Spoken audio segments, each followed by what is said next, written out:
Buenos días. En los últimos dos sermones nos hemos enfocado en el famoso profeta Elías y hoy llegamos a la historia más famosa acerca de él. Una de las historias más dramáticas y más famosas en toda la Biblia. Abran sus Biblias en Primera de Reyes, capítulo 18. Primera de Reyes 18. Mi propósito en dar esta serie de sermones no es hablar mucho de las cosas que ustedes ya saben, sino es fortalecer su conocimiento de la palabra de Dios mediante el enfoque principalmente en cosas menos conocidas. Entonces, los animo a leer en sus casas las demás historias, las cuales son pero muy chéveres acerca de Elías y de su aprendiz y sucesor, Eliseo. Son muy divertidas y de gran ánimo en su confianza en el Señor.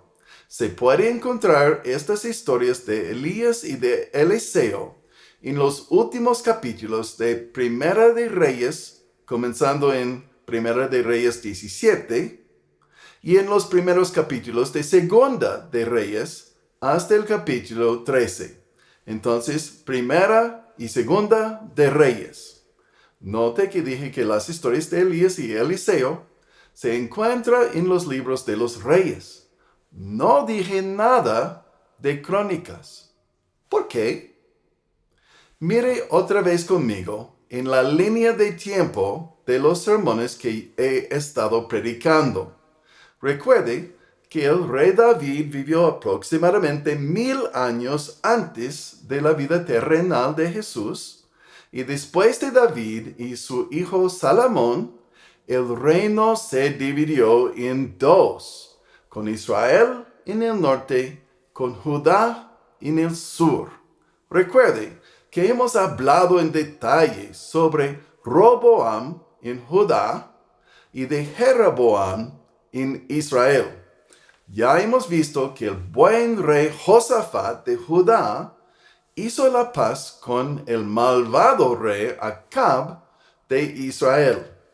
Ellos fueron contemporáneos. Hemos visto que el profeta Elías vivió al mismo tiempo con ellos, con Josafat y Acab. Y en los últimos dos sermones hablamos de cómo Elías se enfrentó con el rey Acab de Israel por su idolatría y rebeldía contra Dios. El punto es que los ministerios de Elías y de Eliseo se enfocaron en el reino de Israel en el norte. Pero note que la línea del reino de Israel termina antes de la línea del reino de Judá. Justo ahora he dicho que las historias de Elías y de Eliseo se encuentran en los libros de Primera y Segunda de Reyes. Estos dos libros nos cuentan la historia de este reino dividido desde Salomón hasta la caída de Israel. Y después de la destrucción del país de Israel, nos cuenta el resto de la historia de Judá, el reino que sobrevivió por unos 150 años más. Note en la ilustración que después de esta flecha roja, que representa la conquista de Israel por Asiria, que empieza con A. Dios hace las cosas sencillas, ¿no? Empezamos con A. Israel conquistado por Asiria. Después de esta flecha, no hay nada aquí. ¿Y por qué? Porque el país de Israel dejó de existir. Por unos 150 años, solo había Judá. Pero Judá también se alejó de Dios y como castigo fue conquistado por Babilonia, con B. Tenemos A, Siria, A contra Israel en el norte y B, segundo es B, Babilonia contra Judá en el sur. Y ellos llevaron al Judá al cautiverio o al exilio. Este cuadrito aquí en la ilustración. En contraste con Israel en el norte, cuando los babilonios conquistaron a Judá en el sur, en vez de esparcirlos por todos lados, como hicieron los asirios con Israel, los babilonios deportaron a los sobrevivientes de Judá como cautivos juntos, llevados presos a Babilonia juntos. Por esparcirlos de Israel por todas partes y mezclarlos entre otros pueblos, los asirios lograron que Israel en el norte desaparezca como un país. Pero los babilonios permitieron que los judíos se quedaran juntos y entonces mantuvieron su identidad. Entonces, al fin del exilio, los de Judá simplemente regresaron a su territorio.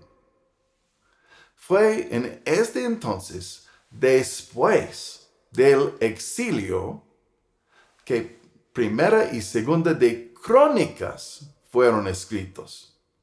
Ya tenían los libros de Primera y Segunda de Reyes que contaron las historias de Elías y Eliseo. Entonces, los libros de las Crónicas fueron escritos después del exilio con un propósito distinto para ayudar a los fieles seguidores de Dios en estos tiempos difíciles después del exilio.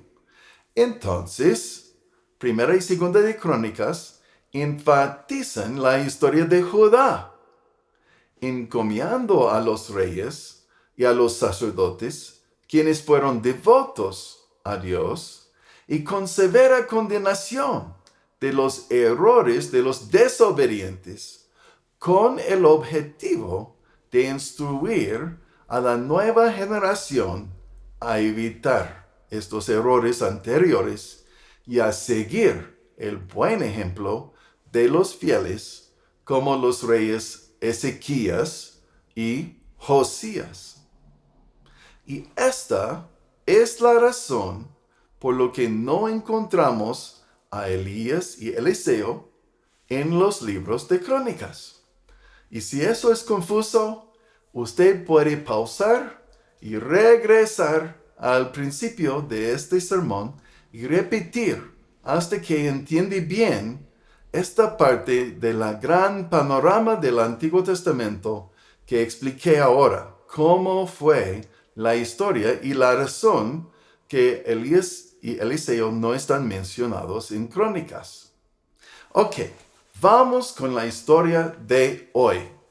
Desde la Reina Valera 1960 voy a leer el Primera de Reyes, capítulo 18.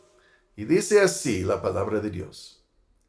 Pasados muchos días, vino palabra de Jehová, la palabra de Dios, a Elías en el tercer año, es decir, en el tercer año de la severa sequía anunciada por Elías, tan severa que casi no había nada de hierba ni pasta para que los animales coman.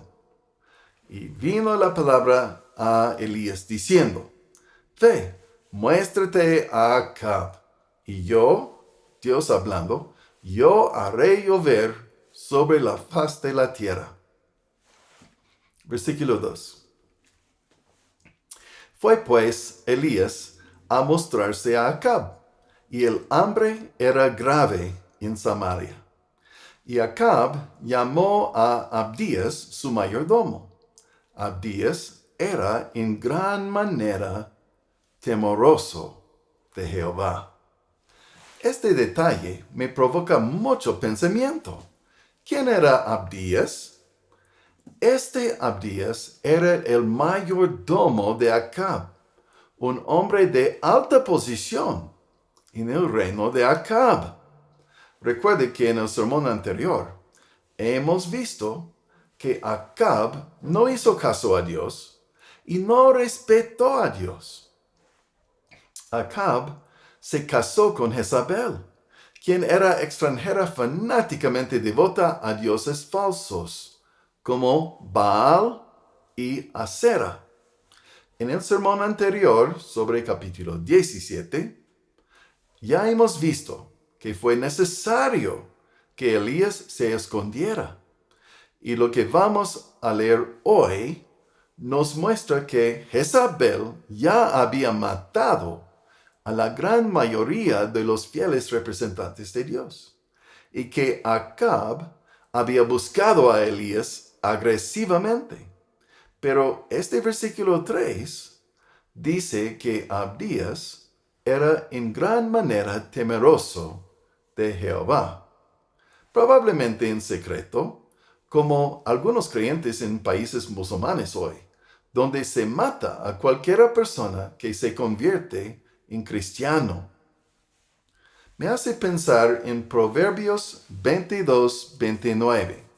En la Nueva Traducción Viviente dice: ¿Has visto a alguien realmente hábil en su trabajo?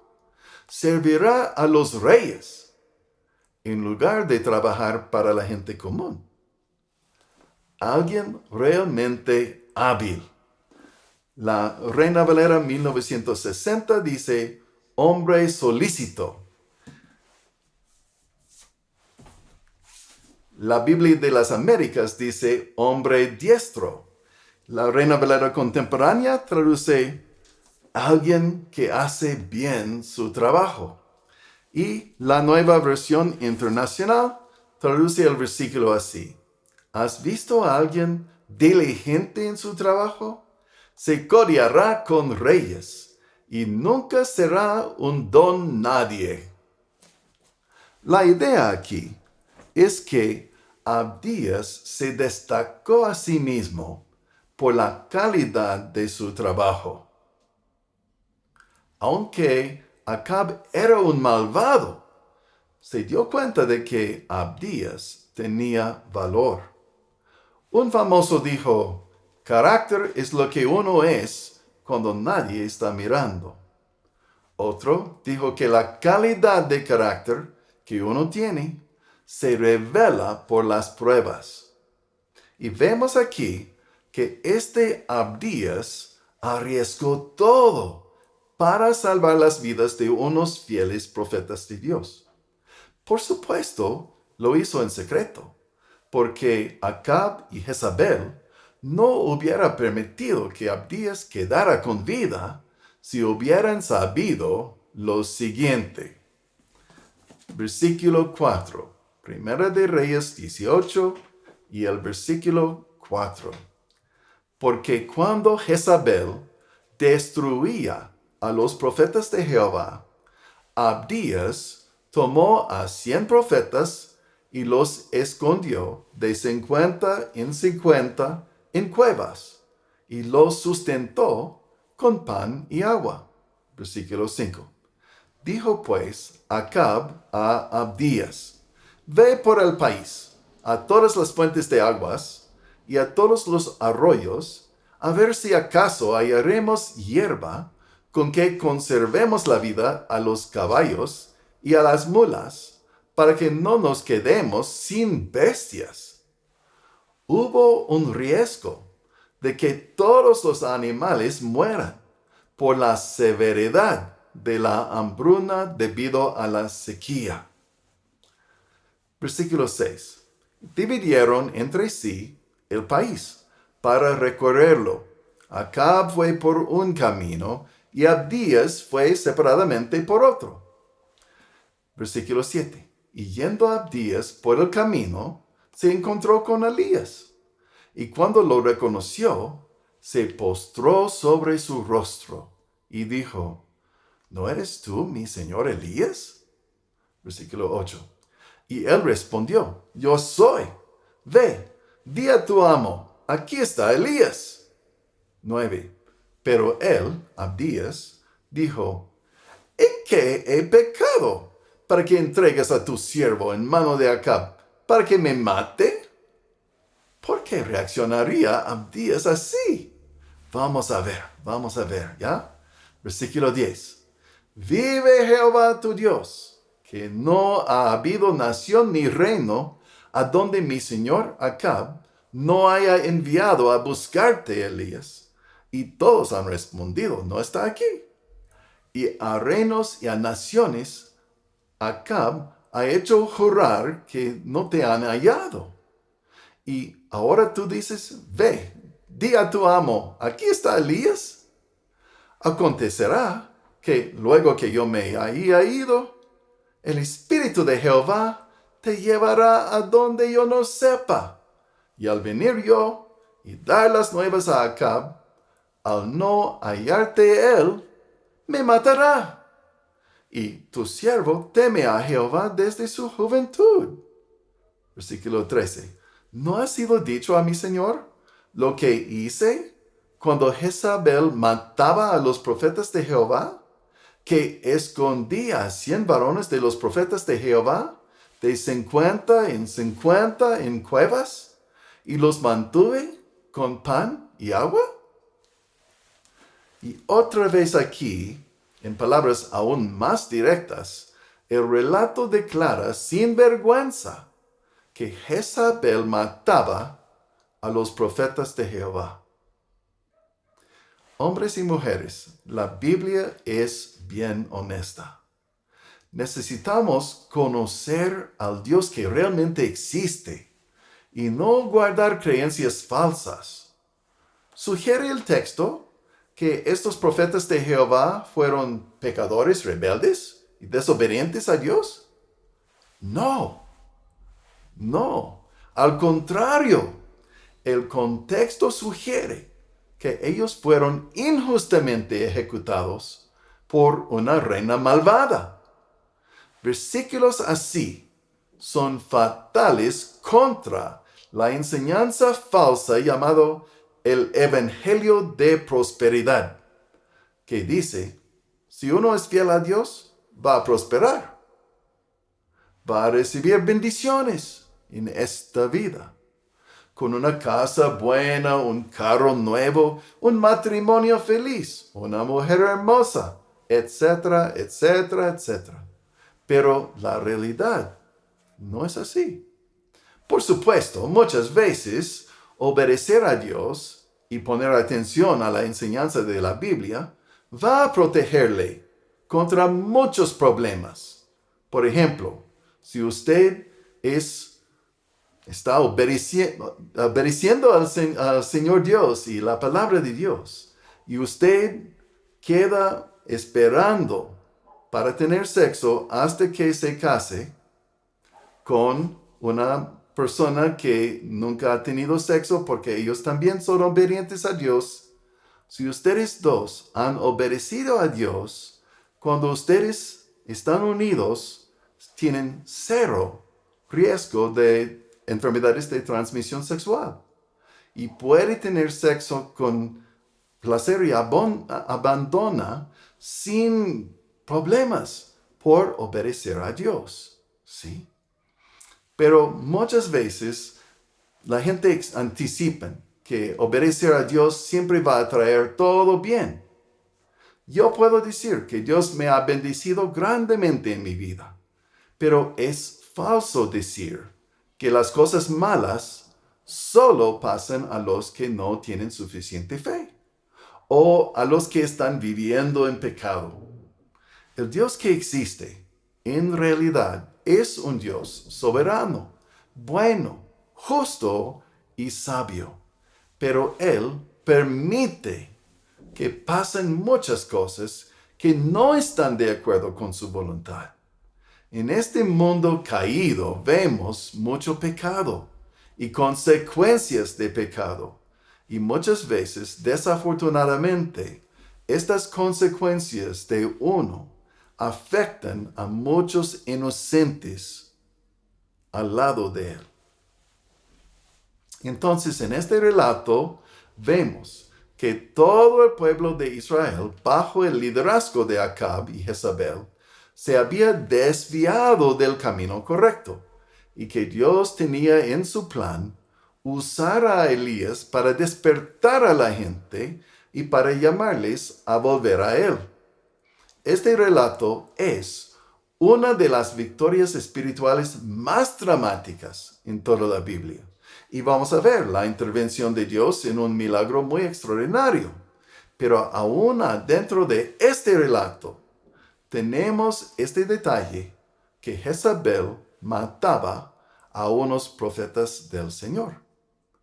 No sé si ustedes se dan cuenta de que en el siglo XX, lo que se acabó hace 22 años, el siglo XX es el siglo en que había más obra misionera y más personas convertidas al cristianismo en la historia del mundo.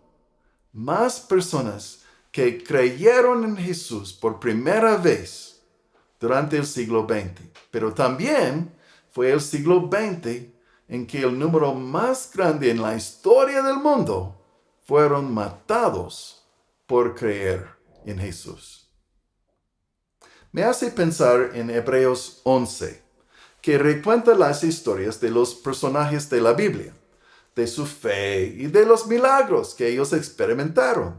Y después dice así: sin embargo, otros fueron torturados porque rechazaron negar a Dios a cambio de la libertad.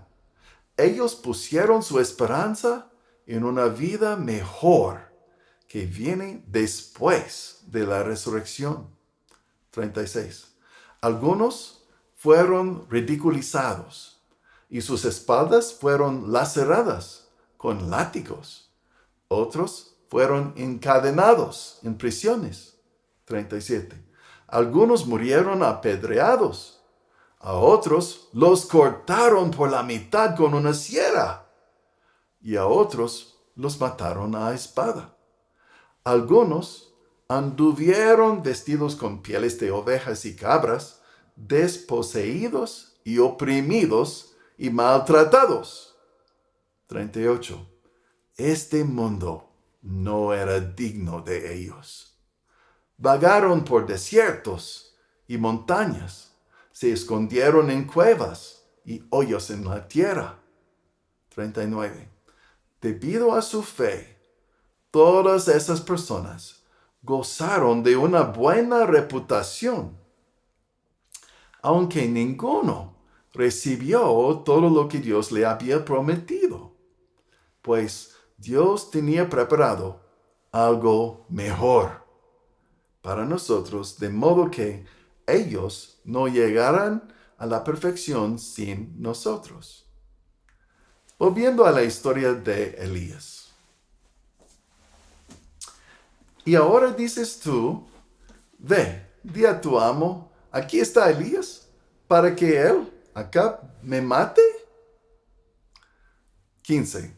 Y le dijo Elías a Abdías, dijo Elías: vive Jehová de los ejércitos, en cuya presencia estoy, que hoy me mostraré a él, a Acab.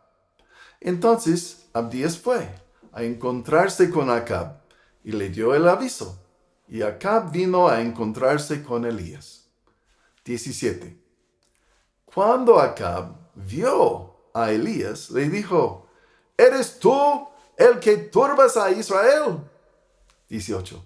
Y él respondió: yo no he turbado a Israel, sino tú, Acab, y la casa de tu padre, dejando los mandatos de Jehová y siguiendo a los Baales.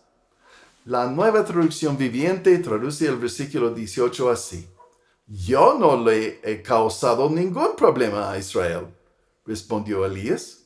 Tú y tu familia son los alborotadores, porque se negaron a obedecer los mandatos del Señor, y en cambio han rendido culto a las imágenes de Baal. 19. Envía pues ahora, y congrégame a todo Israel en el monte Carmelo, y los 450 profetas de Baal, y los 400 profetas de Acera, que comen de la mesa de Jezabel. Vemos aquí otras pistas de que Jezabel fue la responsable del establecimiento de esta religión falsa, aún peor de lo que hizo Jeroboam. Jezabel mató a los profetas de Yahvé, o Jehová, el único verdadero Dios. El mismo Dios a quien oramos en el Padre Nuestro, ¿no es cierto? Y este Jezabel trajo sus profetas falsos de sus dioses falsos y los proveyó comida. Aparentemente, Jezabel no estuvo presente físicamente durante esta confrontación entre Elías y los profetas de Baal en los versículos siguientes. Seguimos, versículo 20. Entonces Acab convocó a todos los hijos de Israel y reunió a los profetas en el monte Carmelo. 21. Y acercándose Elías a todo el pueblo, dijo: ¿Hasta cuándo claudicaréis vosotros entre dos pensamientos? La Nueva Traducción Viviente traduce así: ¿Hasta cuándo seguirán indecisos, titubeando entre dos opiniones? Si el Señor es Dios, síguenlo. Pero si Baal es el verdadero Dios, entonces síguenlo a él. Este es el punto principal de este relato. La cultura y la sociedad, las películas, la música secular y la presión de muchos de sus compañeros del colegio, de la universidad, del trabajo, de la familia, del barrio, están dándole mensajes en contra de lo que enseña la Biblia. Tenemos que decidir. Tenemos que decidir si vamos a seguirle a Dios de todo corazón o si vamos a seguir indecisos, titubeando entre dos opiniones. En el relato de Elías, Dios se manifestó abiertamente, pero muchas veces en nuestro contexto es más como el día anterior, cuando todavía estaba escondido Elías y uno tenía que vivir por la fe sin ver un gran milagro. Tenemos aquí en la palabra de Dios toda la evidencia necesaria para responder a cualquier escéptico. Tenemos fuertes razones para creer. Cada uno de nosotros tendremos que rendir cuentas a Dios. Él nos considerará responsables porque ya tenemos su palabra. Tenemos estos relatos. Tenemos razón para creer. Es una batalla por su mente y por su alma. Decida ahora seguirle a Dios de todo corazón. Y desde aquí voy a leer desde la Nueva Traducción Viviente por claridad. Primera de Reyes 18, versículo 21. Sin embargo, la gente se mantenía en absoluto silencio.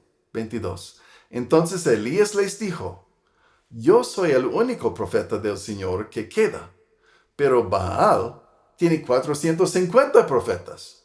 23. Ahora traigan 2 toros. Los profetas de Baal pueden escoger el toro que quieren, que luego lo corten en pedazos y lo pongan sobre la leña de su altar, pero sin prenderle fuego. Yo prepararé el otro toro y lo pondré sobre la leña del altar, y tampoco le prenderé fuego. 24. Después, invoquen ustedes el nombre de su Dios, y yo invocaré el nombre del Señor. El Dios que responda enviando fuego sobre la madera. Ese es el Dios verdadero. Y toda la gente estuvo de acuerdo. ¿Qué sabemos de Baal? Mi profesor del seminario bíblico, el doctor Tomás Constable, comenta Supuestamente, Baal era el dios de la fertilidad, el que enviaba la lluvia y hacía que las cosechas crecieran. La sequía de 3 años y medio y la hambruna habían sido una gran vergüenza para los adoradores de Baal. Parecía que Elías y su Dios estaban en control de la fertilidad de Israel, y no Baal. Baal también era quien suponían enviaba el fuego. Es decir, Baal es o era el dios de las tormentas también, el dios de los relámpagos, ¿ya? Del cielo. Así que la prueba que Elías propuso a los seguidores de ese ídolo parecía una buena oportunidad para reivindicar a su Dios, por lo que estuvieron los profetas de Baal de acuerdo en todo esto. Otro de mis profesores, el doctor Ronald Allen, escribió que Asera era básicamente considerada la mujer de Baal, o tal vez su madre. En cualquier caso, una diosa de fertilidad y del sexo, y como hemos visto en sermones anteriores, la adoración de estos dioses falsos fue acompañada en estas épocas, en aquella época, por prostitución en los templos de estos dioses. En su comentario del contexto cultural de la Biblia, el erudito John Walton escribe que el fuego está vinculado al dios de la tormenta y del relámpago.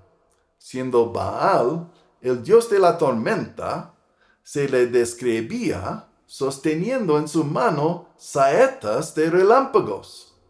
Por esta razón, los textos paganos del antiguo Medio Oriente hablan de él como si resplandeciera con fuego o con relámpagos. En el texto se dice que Baal usó el fuego como un medio para construir su casa.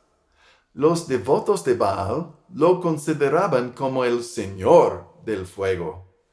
En la narrativa que muestra la superioridad de Yahvé en cada área de dominio de Baal, la habilidad de hacer bajar fuego es estratégica. ¿Sí? Siguiendo. Versículo 25. Así que Elías dijo a los profetas de Baal: empiecen ustedes, porque son muchos. Escojan uno de los toros, prepárenlo e invoquen el nombre de su Dios, pero no le prenden fuego a la leña. 26. Entonces ellos prepararon uno de los toros y lo pusieron sobre el altar. Después invocaron el nombre de Baal desde la mañana hasta el mediodía, gritando: «Oh Baal, respóndenos». Pero no hubo respuesta alguna. Entonces se pusieron a bailar, cojeando alrededor del altar que habían hecho. 27. Cerca del mediodía, Elías comenzó a burlarse de ellos. Elías dijo: «Tendrán que gritar más fuerte». Se mofaba. «Sin duda que es un dios. Tal vez esté soñando despierto. O quizá esté haciendo sus necesidades. Seguramente salió de viaje o se quedó dormido y necesita que alguien lo despierte». Para mí, siempre es un poco chistoso pensar en lo que dijo Elías aquí. Por supuesto, nuestro Dios no es un mero Superman, quien tiene que dormir o ir al baño como cualquier ser humano. Pero muchas de las religiones del mundo piensan en sus dioses falsos así, como si fueran nada más que seres humanos celestiales. Nuestro Dios no tiene cuerpo físico, sino es un espíritu. No tiene que ir de viaje, porque siempre es omnipresente en todas partes. Está simultáneamente presente en todos lados. No duerme, no come y por supuesto no tiene que hacer sus necesidades. Versículo 28. Así que ellos gritaron más fuerte y como acostumbraban hacer, se cortaron con cuchillos y espadas hasta quedar bañados en sangre. Gritaron disparates toda la tarde, hasta la hora del sacrificio vespertino, pero aún no había respuesta. Ni siquiera se oía un solo sonido. Existen seres espirituales, como los ángeles y los demonios, pero es importante comprender que estos seres espirituales no pueden hacer nada sin el permiso de Dios. En este caso, mi interpretación es que los demonios no tenían permiso responder. Versículo 30. Entonces, Elías llamó a la gente, vengan acá. Así que todos se juntaron a su alrededor, mientras él reparaba el altar del Señor que estaba derrumbado. 31. Tomó 12 piedras, una para representar a cada tribu de Israel. 32. Y usó las piedras para reconstruir el altar en el nombre del Señor. Luego cavó una zanja alrededor del altar con capacidad suficiente para 12 litros de agua. 33. Apiló la leña sobre el altar. Cortó el toro en pedazos y puso los pedazos sobre la madera. Luego dijo, llenen 4 jarras grandes con agua y echen el agua sobre la ofrenda y la leña. 34. Una vez que lo hicieron, les dijo, háganlo de nuevo. Cuando terminaron, les dijo, háganlo por tercera vez. Así que hicieron lo que les dijo, y el agua corría alrededor del altar, tanto que hasta colmó la zanja. Versículo 36. A la hora que suele hacerse el sacrificio vespertino, el profeta Elías caminó hacia el altar y oró en voz alta. Oh Señor, Dios de Abraham, de Isaac, de Jacob, demuestra hoy que tú eres Dios en Israel y que yo soy tu siervo. Demuestra que yo he hecho todo esto por orden tuya. Oh Señor, respóndeme para que este pueblo sepa que tú, oh Señor, eres Dios y que tú los has hecho volver a ti. 38. Al instante, el fuego del Señor cayó desde el cielo y consumió el toro, la leña, las piedras y el polvo. Hasta lamió todo el agua de la zanja. 39. Cuando la gente vio esto, todos cayeron rostro en tierra y exclamaron, el Señor, Él es Dios. Sí, el Señor es Dios. Entonces Elías ordenó, atrapen a todos los profetas de Baal. No dejen que escape ninguno. Entonces los agarraron a todos, y Elías los llevó al valle de Sison, y allí los mató. Si usted no toma en serio la gravedad de su decisión de seguir o no a Cristo Jesús con todo su ser, debe leer este último versículo una vez más. Es un asunto que decidirá entre la vida y la muerte. Y no hablamos de muerte física aquí en la tierra, sino de su destino final, eterno, sin fin. Vale la pena seguirle a Dios. Versículo 41. Luego, Elías dijo a Acab, vete a comer y a beber algo, porque oigo el rugido de una tormenta de lluvia que se acerca. 42. Entonces, Acab se fue a comer y a beber. Elías, en cambio, subió a la cumbre del monte Carmelo, se inclinó hasta el suelo y oró con la cara entre las rodillas. Luego le dijo a su sirviente, ve y mira hacia el mar. Su sirviente fue a mirar y regresó donde estaba Elías y le dijo, no vi nada. 7 veces le dijo Elías que fuera a ver. 44. Finalmente, la 7ª vez, su sirviente le dijo, vi una pequeña nube como del tamaño de la mano de un hombre que sale del mar. Entonces Elías le gritó, corre y dile a Acab, sube a tu carro y regresa a tu casa. Si no te apures, la lluvia te detendrá. Poco después, el cielo se oscureció de nubes. Se levantó un fuerte viento que desató un gran aguacero. Y Acab partió enseguida hacia Jezreel. 46.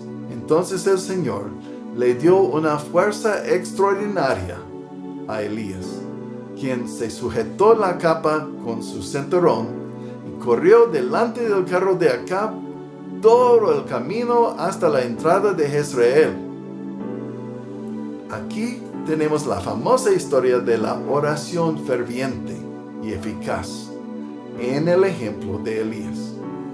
Los falsos profetas de Baal también oraron fervientemente, pero no al verdadero Dios. Es más importante el objeto de nuestra fe que tanto fe tenemos. Elías oró específicamente por lo que deseaba Dios, y por eso su oración era eficaz.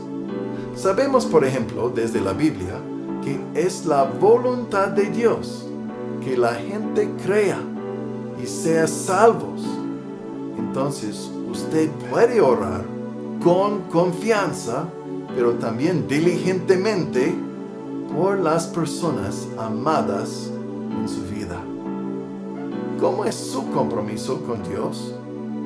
¿Ha decidido usted seguirle con todo su ser, con todo su corazón? Elías hizo todo esto en obediencia a la voluntad de Dios. ¿Qué dice la palabra de Dios a usted? ¿Qué está Dios pidiendo de usted? Amén.